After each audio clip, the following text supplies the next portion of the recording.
Menuda temporada, se le viene al Real Madrid, 70 partidos, es una posibilidad bastante real. Y la verdad es que quiero comentar cómo se puede preparar el Madrid a todos los efectos con Marcos López.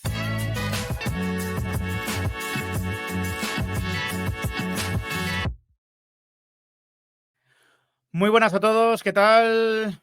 Bueno, pues quiero hablar con Marcos López, aunque me temo que nadie tiene experiencia en esto, ¿no? Porque ningún club que yo conozca ha tenido que afrontar una temporada de posiblemente 70 partidos, más, bueno, pues compromisos de selecciones, ¿no? De muchos jugadores. Pero ¿cómo se puede preparar el Real Madrid para esto, ¿no? ¿Qué está haciendo ya el Real Madrid a efectos de configuración de plantilla, de, bueno, de los jugadores, ¿no? Que está introduciendo en la misma? Y sobre todo, cómo puede afrontar este reto tremendo en el cual, bueno, pues se le va a exigir intentar ganar todo. Así que nada, no me distraigo más y voy a saludar ya a Marcos. ¿Qué tal, Marcos? ¿Qué tal, Ramón? Muy buenas. Pues nada, aquí encantado de tenerte, ¿no? Como siempre. Y bueno, hice yo las cuentas, ¿no? El otro día, incluso si el Real Madrid no se clasificase entre los 8 primeros en la Champions y tuviese que jugar la ronda de 16avos, serían 72 partidos, ¿no? Ese sería el límite. Es algo que no se ha visto nunca, que yo sepa, ningún equipo ha afrontado la posibilidad de ganar títulos y tantos partidos. Y hombre, parece que el Real Madrid se está preparando para ello porque ya han llegado una serie de refuerzos, ¿no? En el momento en el que estamos grabando es oficial lo de Mbappé y lo de Endrick. Parece que puede llegar alguna incorporación más. Quería que me explicases tú, que conoces bien el mundo del fútbol, tú que has estado en vestuarios, ¿no? Y en planificaciones, ¿cómo se puede gestionar esto? Porque es complicado. Bueno, lo primero por selección natural, es muy claro. Dejar que las lesiones, las sanciones y Claro. demás sean un poco las que permitan los descansos y las que permitan un poco los niveles de estrés, controlar los niveles de estrés, porque al final creo que el mayor desgaste es emocional. Estamos ante un fútbol donde la preparación física es estar siempre en el 90% de condición, 90, 100% me atrevería a decir. ¿Cuál es el cambio en la preparación física? El nivel de confianza.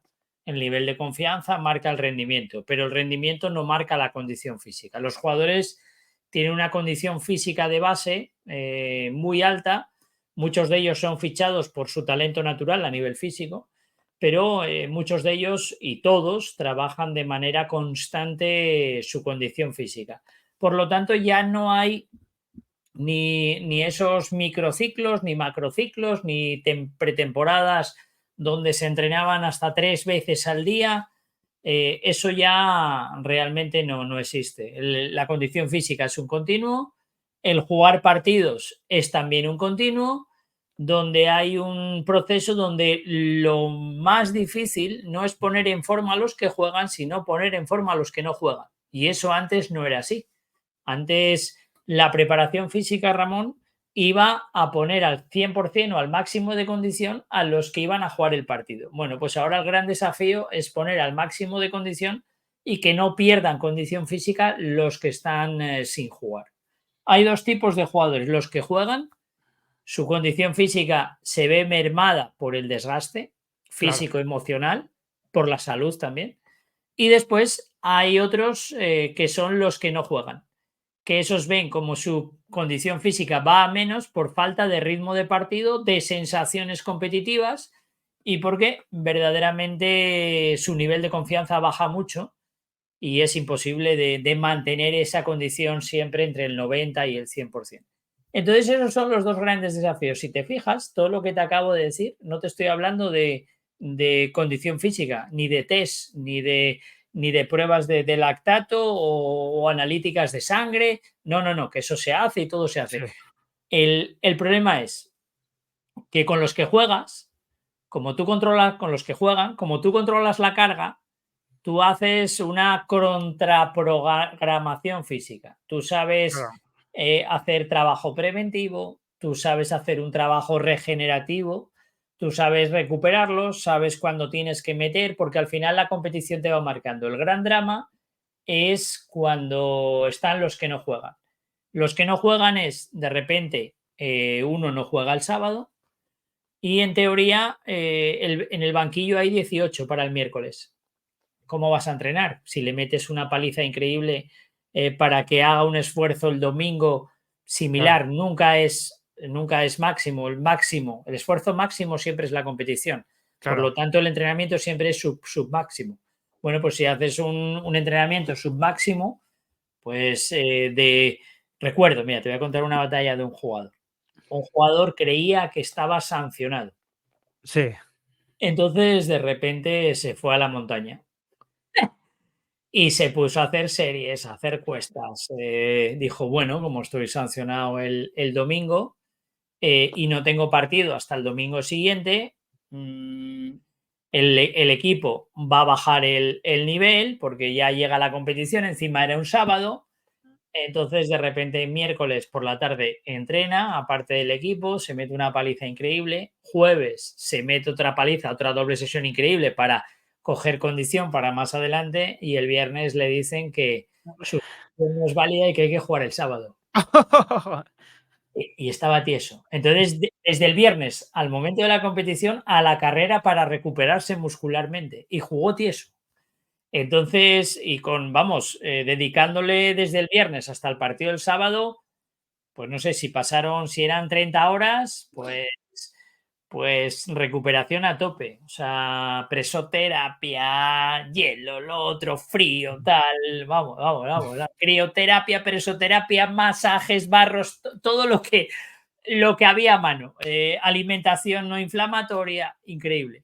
Claro, porque si tú vas a estar en el banquillo y está medio equipo en el banquillo, o todos, por ejemplo, de 25 están 18, por Sí, ejemplo, ¿cómo calculas para cuándo tú te puedes meter carga? Si justamente ese miércoles va a ser el partido, igual tú te metiste caña pensando que no jugabas y te da el entrenador 20 minutos y esos pueden marcar tu destino. claro, claro, Entonces vas un poco al ritmo de los titulares y vas un poco para estar fresco, rápido, dinámico, muy ágil, pero claro, claro. todo eso vas perdiendo condición y es un problema. Entonces, eso a nivel individual. A nivel individual, la competición marca. Y el gran desafío, yo creo, de Ancelotti será ir metiendo y sacando jugadores. Creo que además el problema no viene en 2024, sino en 2025. Claro, Y creo claro, que el problema viene en la temporada siguiente y no claro, en esta. claro. Es Eso, que, eso es clarísimo. Y que como tiene la plantilla del Madrid, creo que puede ser una bendición tener tanto título. Porque al final son muchos partidos, pero los jugadores van a ir entrando y saliendo y tiene que ser así. Si vamos a un 11 memorístico, el Madrid se va a hundir, Ramón, porque es evidente que no puede ser y la mentalidad colectiva tiene que ir por ahí. El que va a acabar agotado va a ser Ancelotti. 72 partidos, rueda de prensa antes y después. Imagínate, 144 ruedas de prensa, y son 72 partidos, más entrevistas y líos, increíble, increíble. no, Pero, no va a hacer otra cosa. No va a hacer otra cosa. Claro, 70 partidos son 6.300 minutos, simplificándolo mucho. Un jugador que tiene una carga muy alta en una temporada puede acumular, corrígeme, 4.400 minutos, 4.500. Fede, Valverde y Rudiger han estado por ahí, creo que esta temporada, y casi no se han perdido nada. Es decir, es inviable, evidentemente, lo que dices tú, el 11 memorístico, porque eso implicaría, bueno, pues someter a los jugadores a un castigo físico imposible, ¿no? Eh, claro, el reto de Ancelotti va a ser, entre comillas, engañar a los jugadores, ¿no? Como ha hecho con Tchouaméni cuando juega de central, es decir, irles embaucando a los jugadores para que Mbappé pueda entender que un día le toca ser suplente sin tener ningún problema físico, para que otro día lo sea Vinicius, para que haya rotación en el centro del campo también. Eso es un reto que para Ancelotti parece más preparado que otros, pero aún así es un reto también para Ancelotti. Para Ancelotti es un entrenador al que le gusta estar muy bien con el jugador, ¿no? Y al que le gusta darle mucho cariño al jugador, pero es inconcebible que no utilice, como dices tú, a toda la plantilla. sí, sin duda, yo creo que la palabra clave es oxigenación. Claro, claro, Entonces, creo que el jugador tiene que estar oxigenándose física y mentalmente durante toda la temporada. Oxigenar el equipo quiere decir que hay que ir entrando y saliendo. Creo que hay que tener una mirada más en el corto plazo que en el corto plazo. perdón, en el medio plazo que en el Sí, corto plazo. Creo que esa mirada es necesaria. ¿Por qué? Porque, por ejemplo, yo creo que ya se está teniendo después de la Eurocopa vacaciones para los jugadores, no hay demasiada prisa para que se incorporen, semifinalistas por un lado, otro tipo de jugadores por otro, y empezar de una manera más tranquila y más liviana la temporada, con una buena carga de volumen, pero sin acelerar los procesos. Creo que ningún título puede ser más importante que la Champions. Ese es claro. clarísimo, eso es el Madrid. A partir de ahí se estructura todo. A partir de ahí me imagino que los tiempos de descanso serán los adecuados y hay una cosa que seguramente vamos a acabar viendo en el fútbol moderno, que son los tiempos de descanso parcial. Por lo tanto, que un jugador de repente tenga vacaciones una semana. Yo creo que eso, tal como está evolucionando el fútbol, yo Lo creo que vamos a se ver, va a ir ¿no? dando. Sí, Lo yo creo vamos a que hay ver. momentos donde un jugador se necesita oxigenar y si de repente se puede ir de vacaciones con su pareja, con su familia, puede estar 6 días tranquilo, tienen facilidad para coger aviones privados y demás y puede respirar un poco y ese músculo, esa cabeza puede coger aire, yo creo que va a ser una dinámica que vamos a ver más pronto que tarde. ¿Por qué?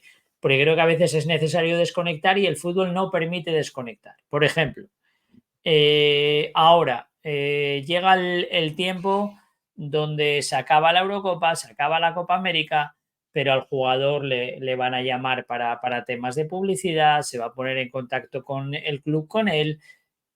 Mentalmente, en el momento que un equipo se pone en marcha, esto es como las vacaciones de los directores deportivos en enero con el parón. Pero si te van a llamar todos. Vale, se acabó el Claro. mercado y te vas, pero el equipo va a jugar, vas a tener que resolver conflictos.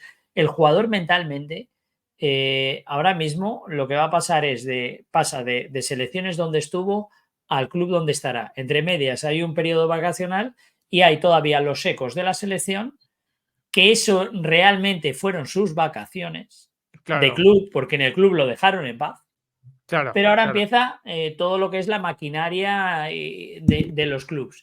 Entonces, al final, pocas veces o poco tiempo tienes para desconectar. Los compromisos, los eventos, es difícil. Entonces, yo creo que eso lo veremos porque está claro que el fútbol camina hacia la NBA, pero sin los meses de verano de descanso. Entonces, es continuo, continuo. De aquí Además, el para descanso allí es y ya activo, está. ¿no?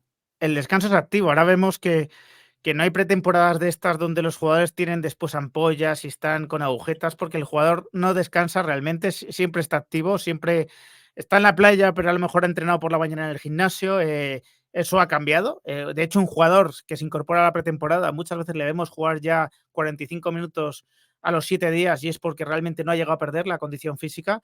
¿Crees que puede ser una ventaja el hecho de que ya no estemos en la época Cristiano-Messi, donde cada uno era un estímulo para el otro, un reto? Si Messi metía 45 goles, Cristiano quería meter 46, viceversa, se disputaban el Balón de Oro cada año.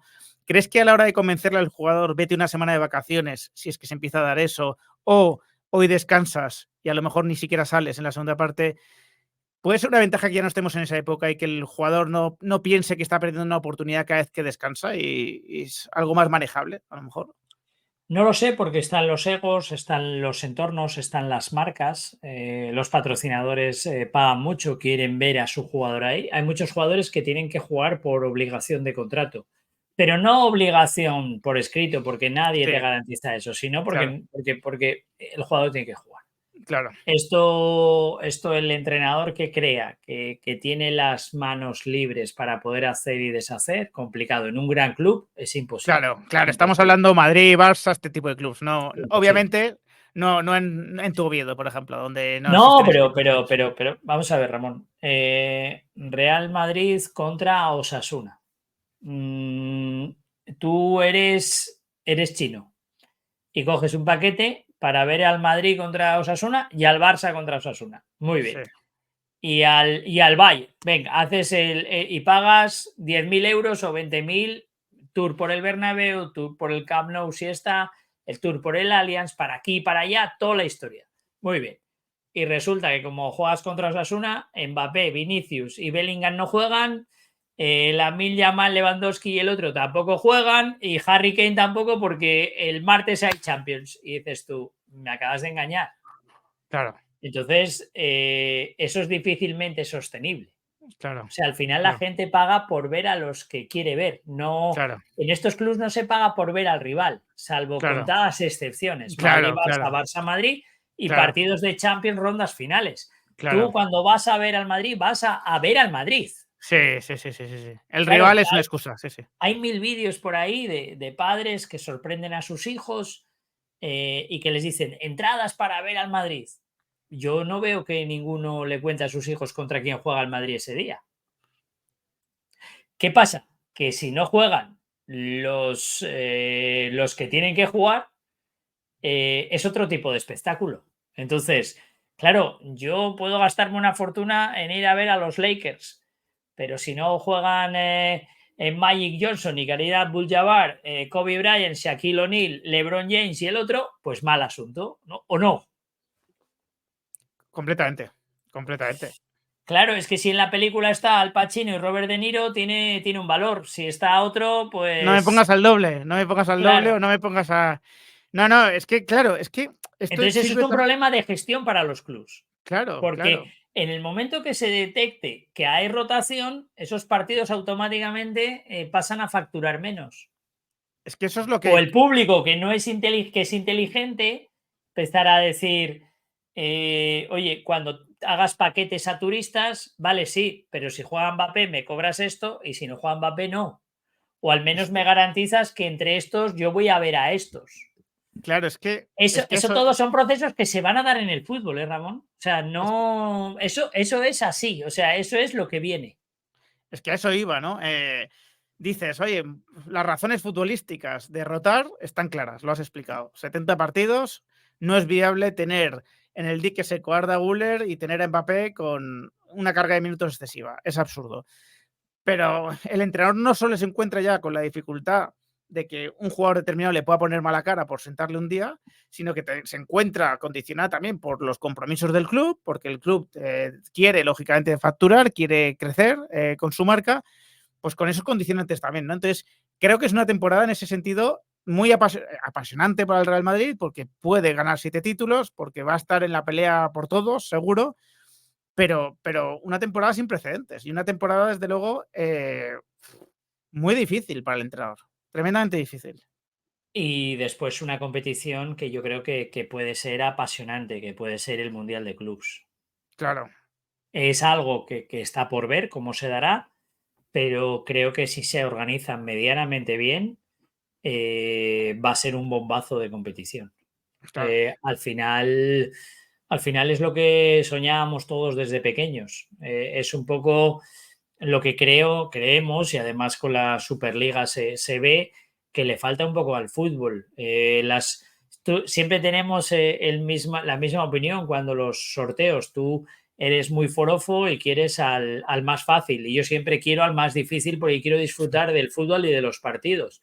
Entonces, la Champions de 2022, ¿por qué es mágica? ¿Por la épica? No, por ganar a quien se ganó. Desde Claro, la épica, claro, desde lo claro, imposible, todo fantástico, claro, remontas en los últimos 5 minutos, pero ¿a quién le remontas? claro, Eh, ¿Qué es que acaso el Madrid no le remontó nunca al Unión Berlín, o no le ganó al Unión Berlín, o no le remontó al Rosenborg? ¿Y eso quién se acuerda? No se acuerda claro, nadie, nadie. claro. Entonces, es muy importante también el rival, y notamos, como amantes del fútbol, que falta mucho Madrid. Por ejemplo, el último año de Klopp y el Liverpool no está en la Champions. Pues no sé, que es mágico, pero por ejemplo, en la Premier ahí es una competición muy dura y hay muchos equipos que no entran en Champions. En España, cuando estaba el Valencia a tope, te quedas muy justo de equipos, 4 empiezan a ser pocos. Tú notas que, que al final tú quieres mucho Madrid-Liverpool, Madrid-Chelsea, Madrid-United, Barça-Madrid, Madrid-Barça, Bayern, tal cual. O sea, eso yo creo que es una demanda del fútbol global. Claro. Antes, cuando no entendíamos el fútbol, o cuando veíamos un partido de fútbol internacional cada tanto tiempo, pues eso, bueno, pues quedaba ahí, descubrías equipos nuevos y demás. Ahora yo creo que la gente tiene dos conceptos. Uno es la competición local y otra la competición internacional, la nacional y la internacional. Y en la internacional tú quieres que haya caña, que no, no quieres sorteos donde te toque uno de Chipre, uno de no sé qué y otro. No, no, que sí, que es el fútbol, que tienen que entrar todos, que el mérito de las ligas, que sí, eso todo hay que mezclarlo bien para que quede bien. Pero tú ensamblarlo, sí. quieres que los grandes jugadores, y siempre decimos lo mismo, ¿cuántas veces jugaron Messi contra Cristiano? Si Claro. Cristiano no llega a haber firmado por el Madrid y hubiesen estado en la misma liga, no hubiesen jugado casi nunca. Habrían Uno, jugado 2 veces uno, o 3. Sí, sí, uno sí. Copa América, otro Eurocopa. En el Mundial, los dos, Argentina y Portugal, cabezas de serie. A ver cuándo les toca. Uno, la Premier, otro Liga Española. A ver si los equipos de cada uno se meten en Champions o a ver en qué bombo. Los dos, equipo grande, bombo uno. Sí, Imposible. sí, sí, O sea, sí, sí. hasta cuartos, hasta semifinales. Oye, y Total. bastante es que antes de que fiche Cristiano, jugaron una final de Champions en contra. Eso es. Pero son, o sea, al final tú esos grandes duelos de la historia, ese Federer, Djokovic, Nadal, ese Boston Celtics, Lakers, esos grandes ciclistas, esos grandes deportistas individuales, ese Ben Johnson, Carl Lewis, todas las cosas son los que te hacen, te meten mucha energía para ser un auténtico apasionado del deporte. Entonces, ahora va a haber muchos partidos. Bueno, yo creo que es el principio del cambio del concepto del fútbol. Creo que lo que tú dices, la condición física no existe. El jugador físicamente tiene que ser sobresaliente y espectacular y en un sostenido durante toda la temporada. Cuando se dice, Valverde está mal, no, Valverde sigue corriendo los 1000 metros como los corría. Sigue Sí, teniendo los mismos resultados en las pruebas de fuerza. Sigue siendo una bestia de la naturaleza. ¿Dónde está la diferencia? En la posición, en el nivel de juego de los compañeros y en la confianza. Si tú tienes confianza, tú vas. Y eso que marca vencedores y vencidos muchas veces es la determinación, el sentir al equipo detrás, la confianza. ¿Qué pasa? Que el Madrid ahora mismo va a ser el primer equipo que afronte una temporada inasumible. claro. Entonces veremos cómo va, pero está claro que tiene que haber oxigenación, entrar, salir, mezclar jugadores.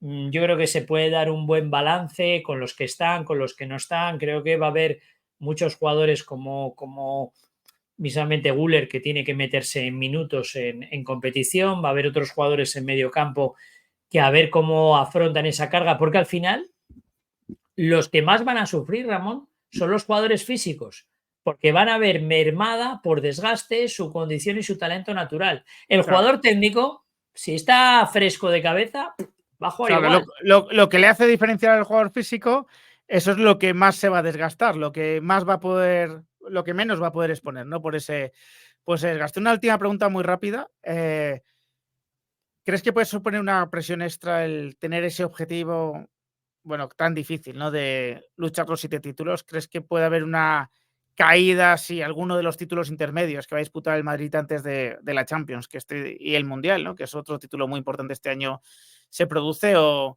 el Madrid ya está muy acostumbrado a que no cuenta tripletes, no cuenta sextetes, sino que, bueno, pues tiene otro tipo de contabilidades? Es el Madrid, Ramón, hasta el final. Claro. Alguien dirá, ¿y por qué no hay 8?